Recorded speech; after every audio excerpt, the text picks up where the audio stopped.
Merci, merci. Est-ce qu'on peut acclamer cette fois-là le roi des rois, le Seigneur Jésus-Christ?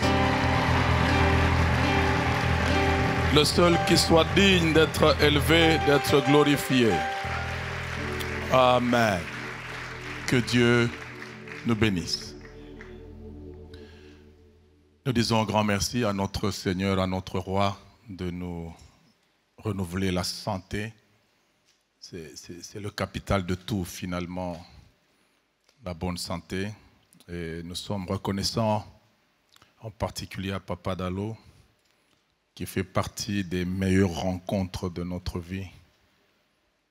Merci beaucoup, Papa, de penser à nous dans cet élan promoteur. Merci à vous, merci à Maman Viviane pour cette adoption. Merci à tous les orateurs qui sont passés avant nous. Ce n'est pas facile de parler à ceux qui savent parler. Je suis en train de me vider, vous allez vous enrichir, donc je suis à un front qui n'est pas facile. Nous allons traiter d'un sujet qui n'a pas été très touché, mais qui va nous permettre de comprendre en soi quelle est l'identité et la femme. Je vais parler sur redécouvrir divinement l'identité et le potentiel de la femme. Amen. Pourquoi je parlerai d'elle? Parce qu'en réalité, le tout dernier statut que nous avons en tant que croyants en Christ et le statut qui nous introduit dans l'éternité, c'est celui d'épouse de Christ. Amen. Ça veut dire que vous soyez genre masculin physiquement ou féminin physiquement, spirituellement, vous appartenez à un corps qui est au féminin, corps d'épouse. Amen. Ce qui fait que mieux vous comprendrez la femme, mieux vous allez vous découvrir vous-même en tant qu'épouse de Christ.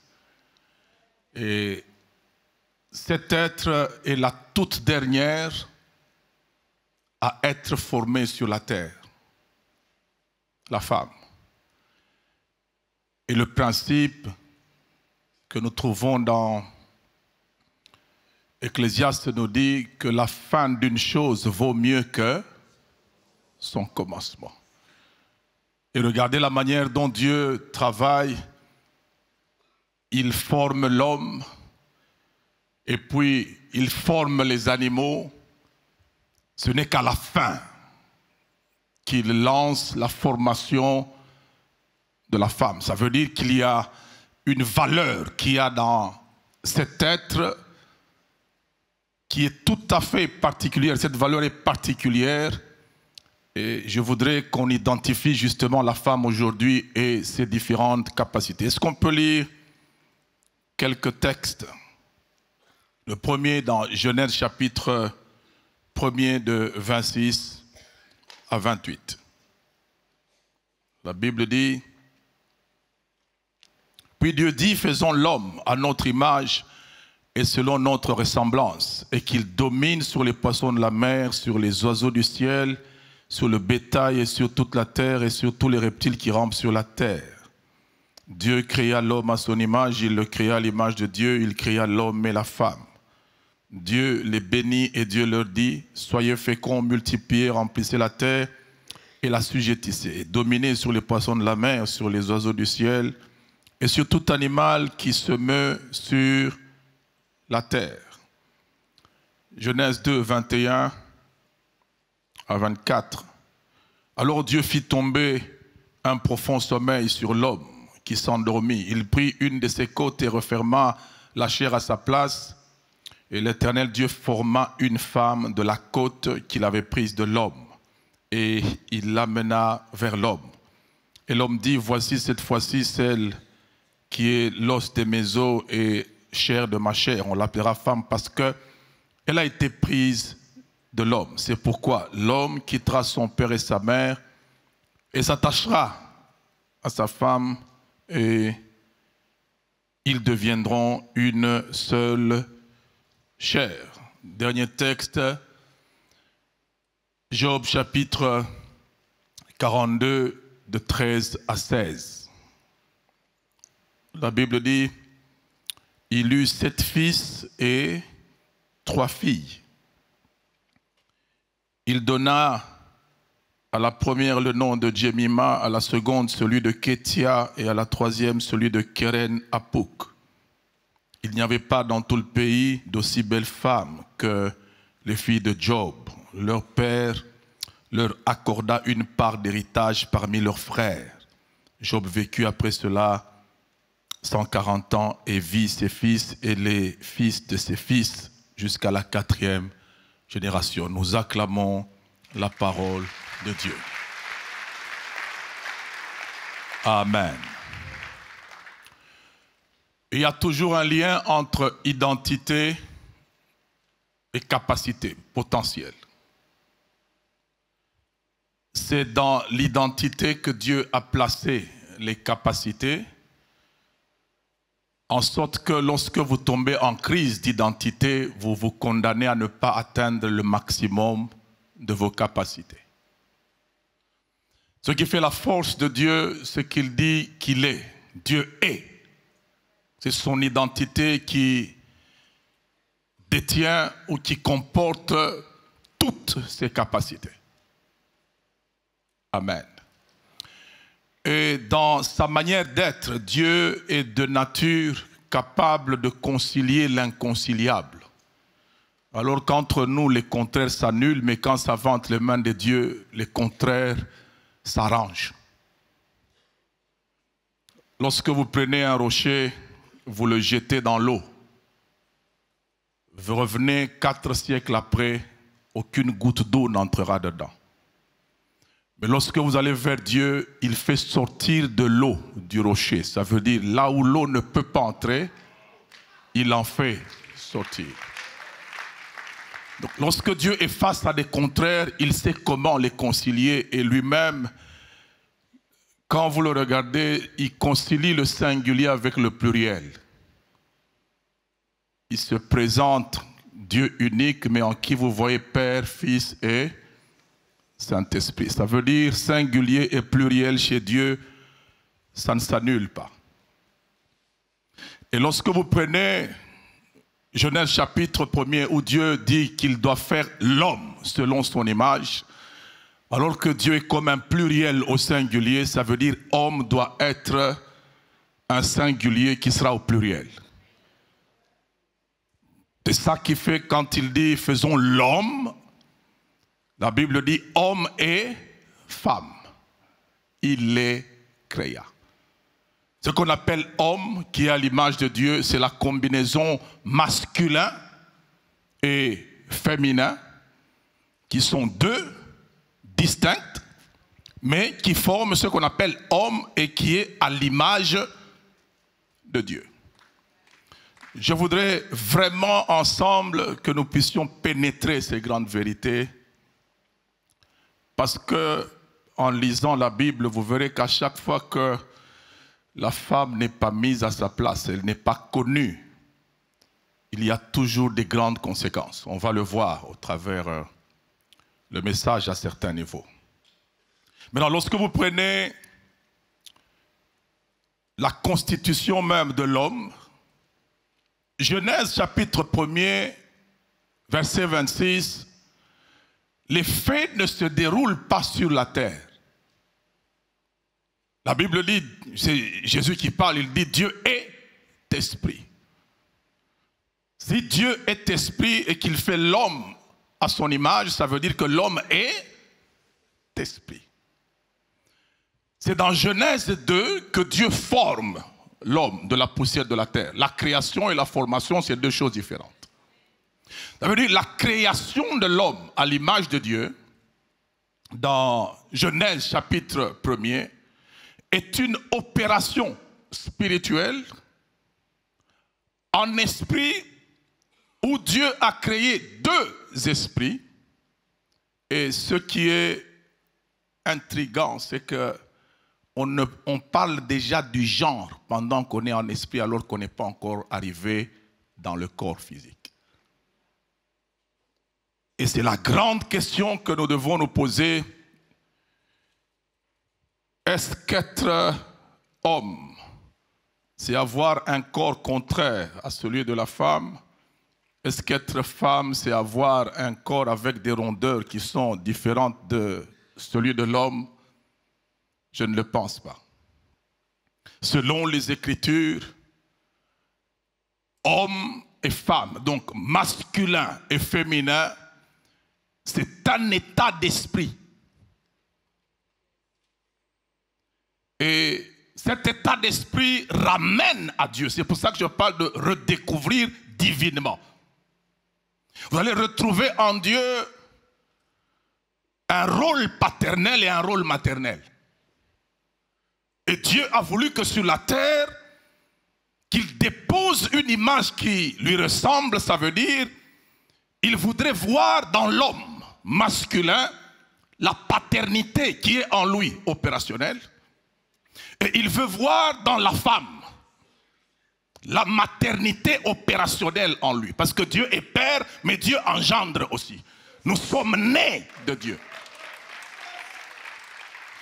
Et en réalité, lorsque vous suivez Genèse chapitre 1er, au moment où Dieu dit « faisons l'homme en soi », tout ce que Dieu fait au premier chapitre, nous avons Dieu qui a la grossesse de l'homme et qui prépare la layette de l'homme. Il met en ordre la création parce qu'il doit finir par engendrer. C'est que Dieu en lui-même joue ces rôles-là.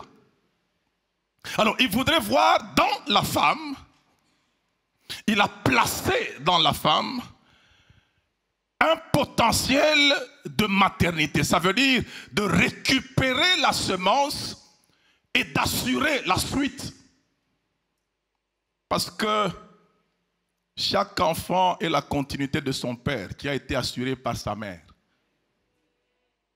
Donc tout homme que nous sommes, je suis continuité de celui qui m'a physiquement engendré, mais ça a été assuré par ma mère.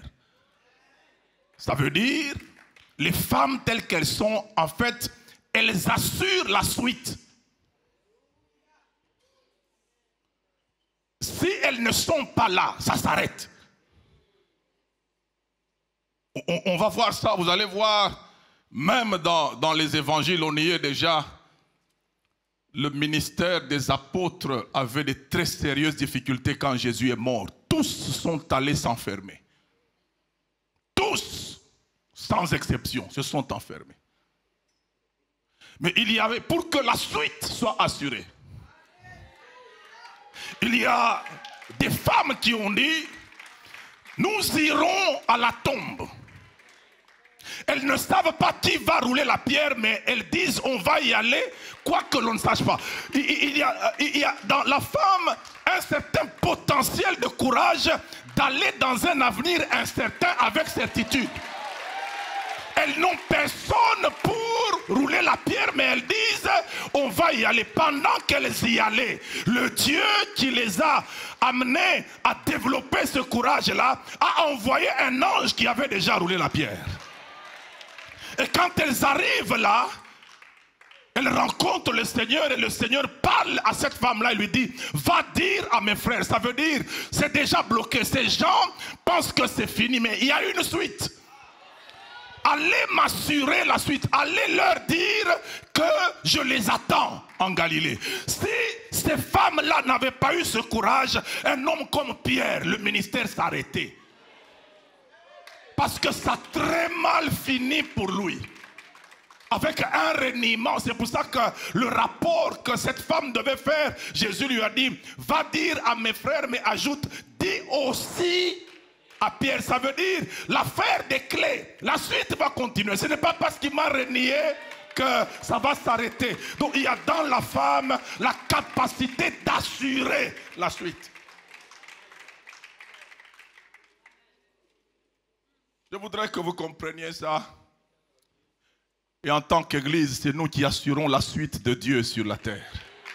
C'est pour ça que la Bible nous parle de nous en disant qu'il faut que les dominations, les autorités connaissent par l'Église la sagesse infiniment variée de Dieu. Ça veut dire Dieu a déposé dans son épouse, dans l'épouse de Christ, un potentiel tel que même les esprits dans les lieux célestes vont se poser des questions, mais ça n'a jamais arrivé dans la création. Comment est-ce que ça arrive? Nous sommes une génération qui est tout à fait différente. Dans le commencement, Dieu commence par les cieux et la terre, et il finit par l'homme. C'est ça la Genèse. Mais quand vous entrez dans la nouvelle alliance, Dieu commence par un homme nouveau avant de créer de nouveaux cieux et une nouvelle terre. Ça veut dire que nous sommes une exception dans le système des générations. L'homme nouveau sur une vieille terre, alors qu'avant Dieu a commencé par une terre puis fini par l'homme, mais dans le nouveau système il prend d'abord un homme nouveau et puis il créera de nouveau cieux et une nouvelle terre. Ce sont des choses exceptionnelles. Ça, les anges n'ont jamais vu ça. C'est pour ça que la Bible parle des anges qui désirent plonger leur regard dans les choses que Dieu a placées en nous. Amen. Maintenant, regardez bien comment les choses sont en train d'évoluer avec Dieu. Lorsqu'il fait l'homme, quand je lisais ces textes, je me suis posé la question, comment Dieu peut-il dire « Il n'est pas bon que l'homme soit seul, je lui ferai une aide semblable ». En principe, le verset qui vient devait dire « Et Dieu fit l'aide ». Mais il y a une rupture là. Je lui ferai une aide semblable. Et puis la Bible dit l'Éternel fit les animaux.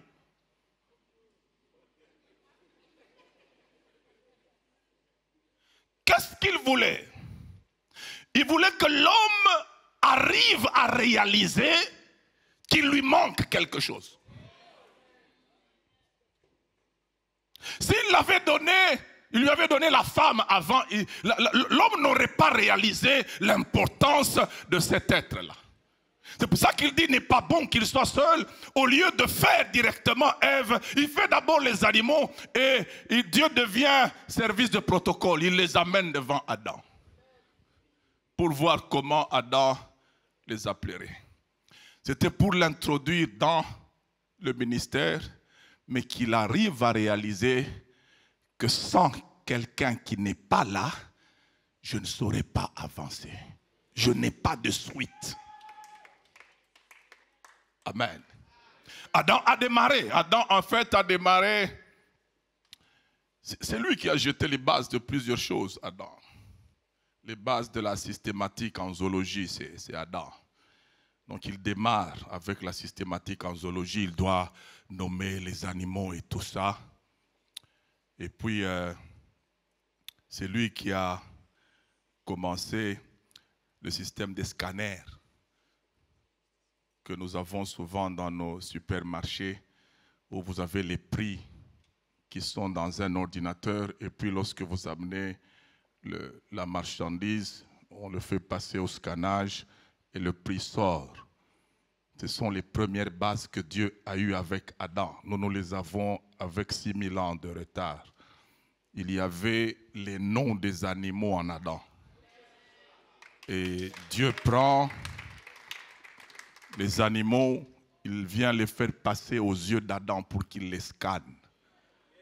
Et chaque animal qui passait aux yeux d'Adam, il le scannait et le nom qui était là remontait et sortait. Donc on a un Adam qui est dans la zoologie, dans l'informatique. Mais l'annonce de l'arrivée de la femme commence à changer. C'est là qu'il y a dans la femme une capacité d'amener en surface certaines choses que l'homme a en lui qu'il ne connaît pas. Les femmes ont un pouvoir de stimuler les hommes à un niveau Vous n'avez pas idée. N'est-ce pas qu'on leur donne parfois ce qu'elles n'ont jamais demandé? Même la Bible le dit. Quand Esther apparaît alors que la loi a interdit, le roi dit, si c'est la moitié du royaume. Ça veut dire, elles ont en elles un certain pouvoir de te faire faire ce que tu n'as pas prévu de faire. Et tu ne pensais pas que tu étais capable de le faire. Mais quand elle apparaît, tu seras capable de le faire. Et Dieu fait tomber Adam dans un profond sommeil. Il retire la côte, il forme la femme. Et il amène la femme devant Adam. Déjà à ce niveau, c'est la formation de la femme qui introduit le prophétique. Parce que quand vous lisez ce texte, Adam dort, n'est-ce pas? Mais comment celui qui dort, quand il se réveille, il décrit ce qui s'est passé? En soi, il dormait quant à la chair, mais quant à l'esprit, il a été introduit dans les visions divines comme les Ézéchiel, emporté en esprit, et il voyait comment Dieu a pris sa côte. Parce que quand il se réveille, il commence à parler. Voici, cette fois-ci, l'os de mes os, la chair de ma chair, on l'appellera femme parce qu'elle a été tirée. Ça veut dire, il sait qu'on l'a tirée de moi. Il a vu ça. Et les bases, justement, du prophétique, vous les retrouvez dans Matthieu, lorsque Jésus traite la question du divorce. On lui pose la question sur le divorce, Jésus répond, à un moment il dit, au commencement il n'était pas ainsi. Ne savez-vous pas qu'au commencement le Créateur dit que l'homme quittera son père et sa mère et s'attachera à sa femme et les deux deviendront une seule chair. Jésus c'est lui la vérité, n'est-ce pas? Il dit le Créateur dit au commencement. Mais quand nous rentrons dans les récits du commencement, on ne voit pas le Créateur dire. Qui dit? Adam. Ça veut dire que c'est la première fois qu'un homme a été oint d'un esprit prophétique et il a annoncé de par Dieu les choses qui devaient être faites. Amen. Donc à cet instant-là, l'apparition de Ève a fait que l'homme est entré dans une autre dimension du ministère. Il était dans la zoologie, dans l'informatique, maintenant là, il passe à la prophétie. Et il nous a liés tous à cet endroit-là. C'est pourquoi l'homme quittera son père et sa mère. C'est le seul motif de quitter les parents, c'est ça. Et on ajoute s'attachera, ça veut dire la femme est la seule qui jouit d'une dérogation. On quitte les parents pour s'attacher à elle. C'est ici que j'aimerais encore nous amener à réfléchir. S'il vous plaît, mes frères et mes sœurs, lorsque vous êtes chez les parents, vous êtes sous autorité ou vous êtes autorité? Vous êtes sous autorité. Mais lorsque vous vous mariez homme, vous devenez autorité ou vous êtes sous autorité? Vous devenez autorité. Qui vous a rendu autorité? C'est là qu'on se rend compte qu'il y a dans la femme un potentiel de rendre l'homme autorité, de le libérer de l'autorité parentale et d'en faire une autorité dans une maison. Sans présence de la femme, l'homme reste encore sous autorité. Il faudrait que la femme soit là pour que l'homme entre dans la dimension de l'autorité. Oh, j'aimerais que les hommes acclament les femmes aujourd'hui. Il y a dans ces êtres-là une capacité de nous investir d'une autorité et de nous libérer de l'autorité parentale. Et ici, quand vous regardez bien, vous allez vous rendre compte que la femme fonctionne comme l'onction, parce que c'est l'onction qui nous rend autoritaires. Il y a en elle une dimension qui fonctionne un peu comme l'onction. C'est pour ça que j'ai lu le texte de Job. Et Job nous dit ici, il a eu 7 fils et 3 filles. On ne parle plus des fils de Job. On nous parle de 3 filles de Job qui ont 3 noms liés à l'onction. Et la Bible dit, la première, elle s'appelle Jemima, qui veut dire colombe.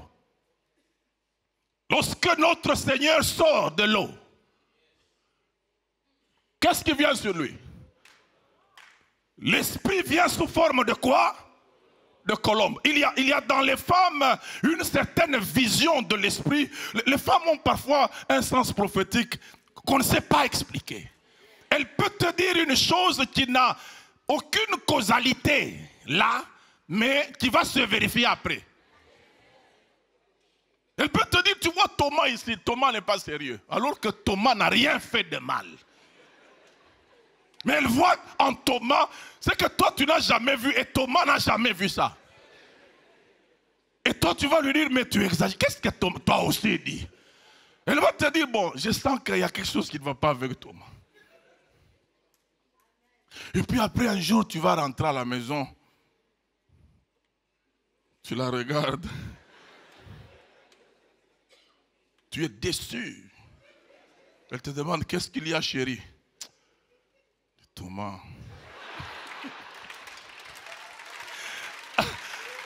En soi, nous les hommes, qu'est-ce qui se passe? Nous voulons seulement, nous refusons seulement de lui dire tu avais raison. Nous allons juste hésiter, Thomas.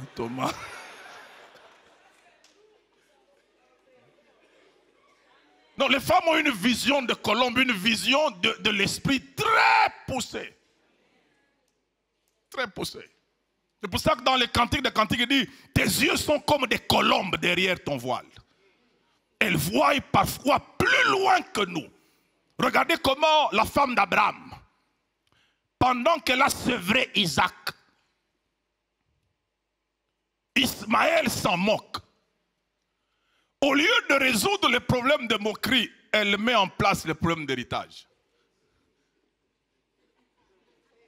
Alors que l'enfant est encore tout petit, hein, elle pense déjà à l'héritage. Elle dit, il n'héritera pas avec mon fils. Donc, elle s'est projetée dans l'avenir. Si Ismaël restait là, il n'y a encore rien, il rigole. Qu'est-ce qui va se passer? Amen. Non, les femmes, en matière d'héritage, souvent, il faut leur laisser faire. Elles voient très loin. Très loin. Et regardez, elle dit chasse. Abraham n'avait pas facile à faire. Hein? Pourquoi? C'était quand même son fils aîné. Dieu est aussi compliqué à un certain niveau. Là, je parle à la manière des hommes. Il a dit à Abraham, prends ton fils, ton unique. Alors qu'Abraham avait 2.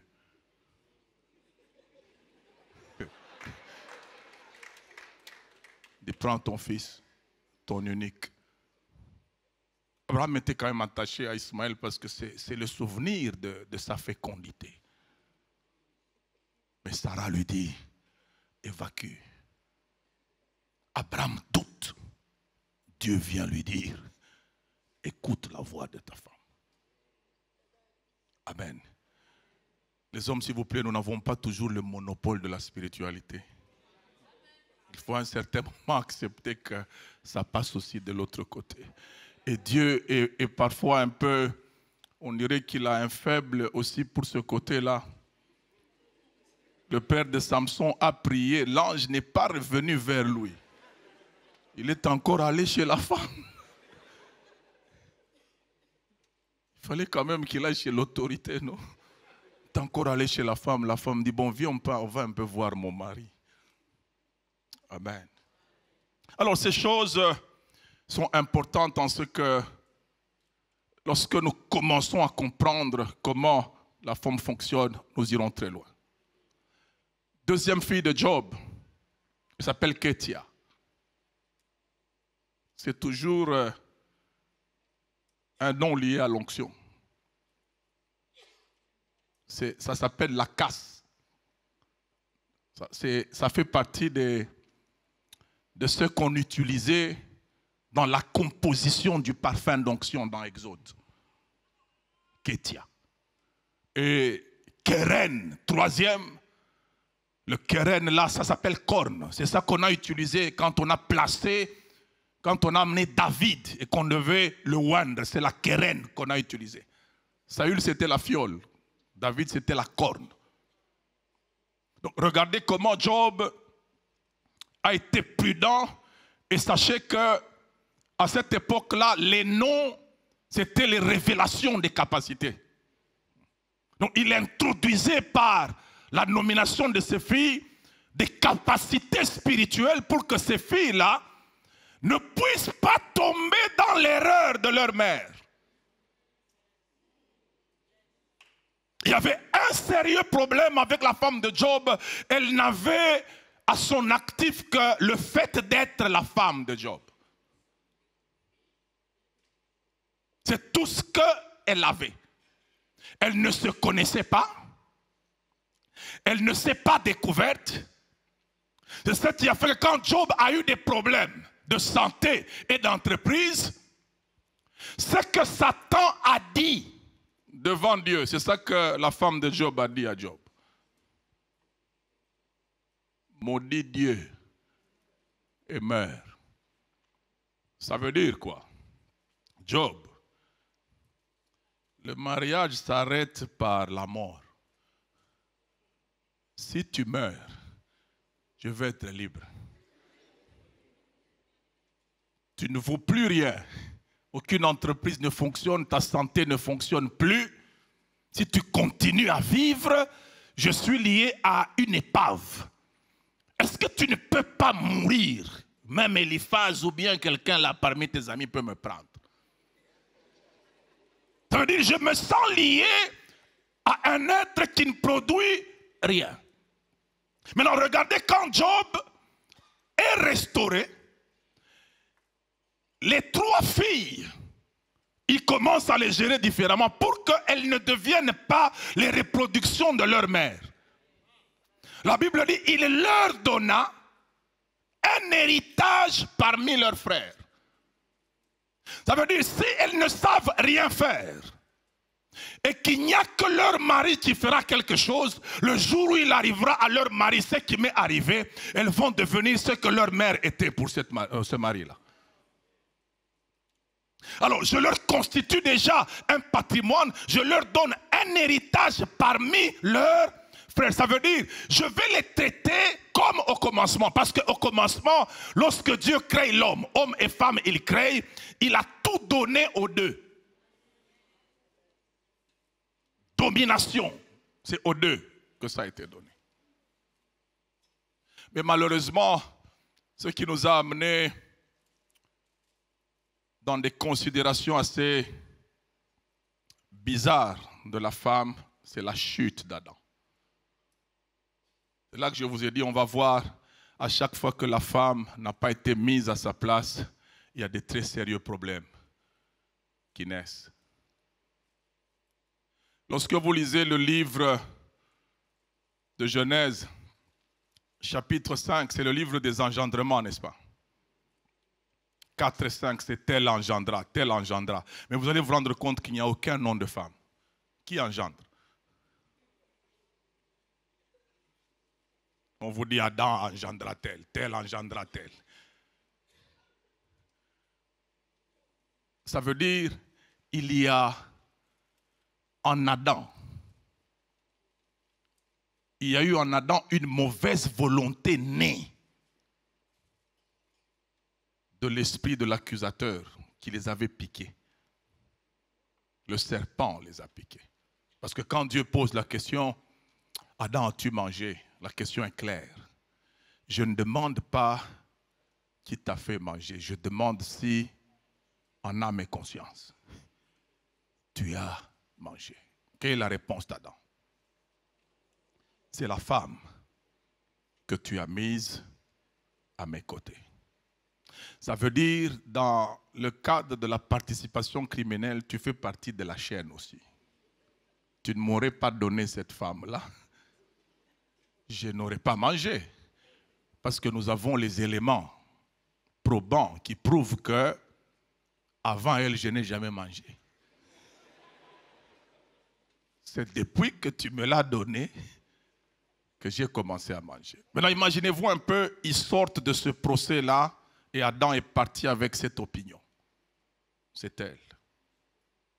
Et Dieu lui dit, c'est à la sueur de ton front que tu vas retirer la nourriture de la terre jusqu'à ce que tu vas mourir. Parce que tu es poussière et tu retourneras à la poussière. Comme Adam déjà devant Dieu peut accuser Dieu et Ève. Lorsqu'Adam travaille et ça ne va pas, il va accuser qui? Ça veut dire, ça c'est Ève qui me fait ça. Et Adam a installé, quand vous voyez dans la Genèse, jusque même dans Moïse, cette culture de prendre la femme et de la mettre de côté. Maintenant, regardez, lorsqu'on parle des engendrements, et on ne cite pas la femme, le prochain chapitre qui vient, c'est que la femme est débauchée maintenant. Parce qu'on l'a mise de côté. Les fils de Dieu virent que les filles des hommes étaient belles. Un dégât a commencé. Parce qu'on n'a pas placé la femme à sa place. La question que j'ai toujours posée, si Noé travaillait avec sa femme, est-ce qu'il y aurait eu le dégât qu'on a vu? L'enfant est allé voir parce que Noé était seul, alors que Noé était marié. Donc Noé sortait tout seul et il allait s'enivrer seul. Et quand il est parti, il est sorti tout seul, il s'est dénudé par absence de la femme. L'enfant a vu ce qu'il ne fallait pas voir. Vous voyez le dégât?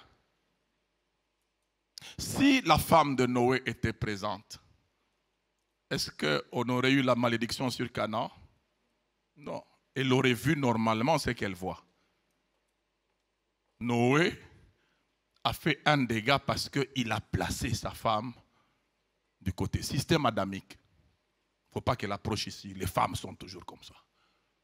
Elle va détruire ça. Et ce qui est terrible, c'est que parfois, c'est triste que l'on insulte son choix alors qu'on ne se rend pas compte que quand vous insultez votre choix, c'est une insulte à votre intelligence. Mais c'est quelle histoire ça?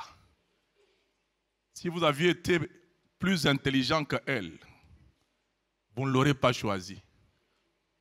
Si vous la traitez d'insensée, ça veut dire que vous avez été vraiment insensé pour admirer ce qui était un peu beaucoup plus élevé. N'insultez jamais votre choix. Jamais. C'est une insulte à votre intelligence.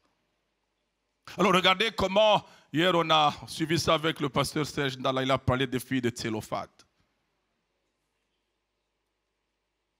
Les femmes depuis cette époque-là, jusqu'à la loi de Moïse, écartées de l'héritage.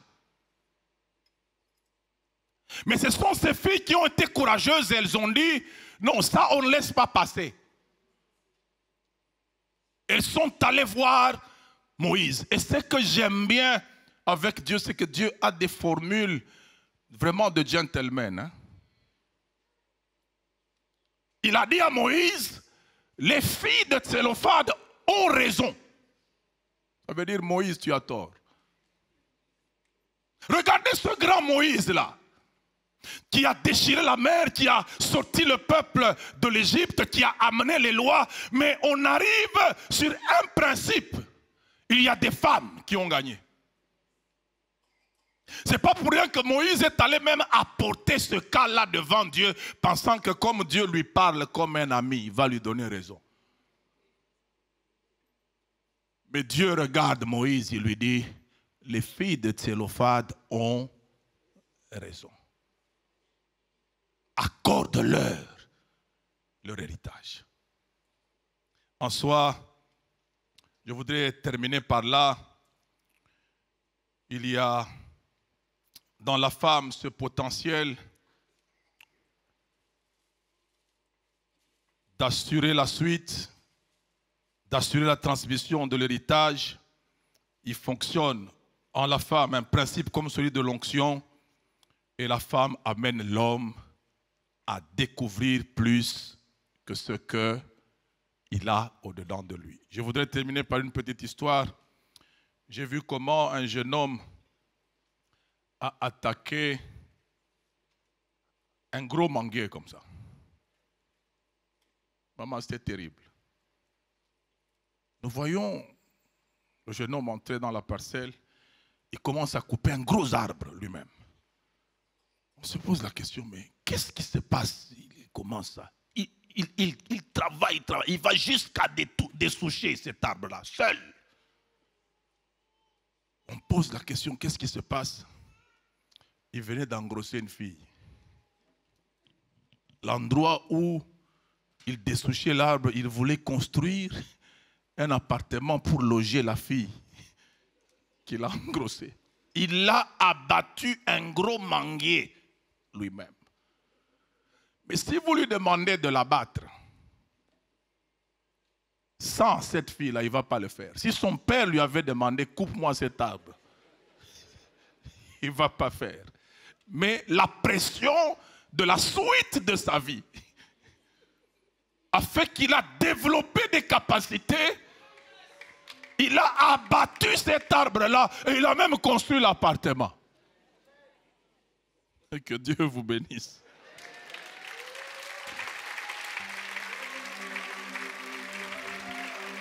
Amen. Nous sommes au bout. Que chacun de nous, surtout pour ceux qui sont mariés, regarde à sa femme et qu'il lui dise merci de m'avoir intronisé. Parce qu'elles nous ont intronisés. Avant, nous étions sous autorité. Elles nous ont libérés. Nous allons prier aujourd'hui pour les femmes. Nous allons prier pour les femmes et les filles. Spécialement pour ça. Elles assurent la suite. Prions dans le nom de Jésus. Prions dans le nom de Jésus.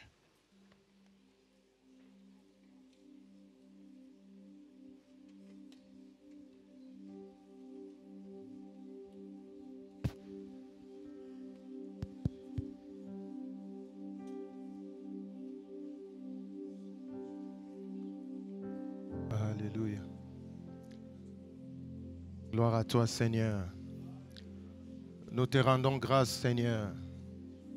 Nous te bénissons, notre Dieu. Nous te glorifions, notre Père. Et nous voulons te dire merci pour ta parole. Nous voulons te dire merci pour ta parole. L'Église est en train d'élever le Seigneur qui nous a parlé. Il est en train de bénir notre Dieu. Oh, gloire à toi, Seigneur. Gloire à toi, Éternel, notre Dieu.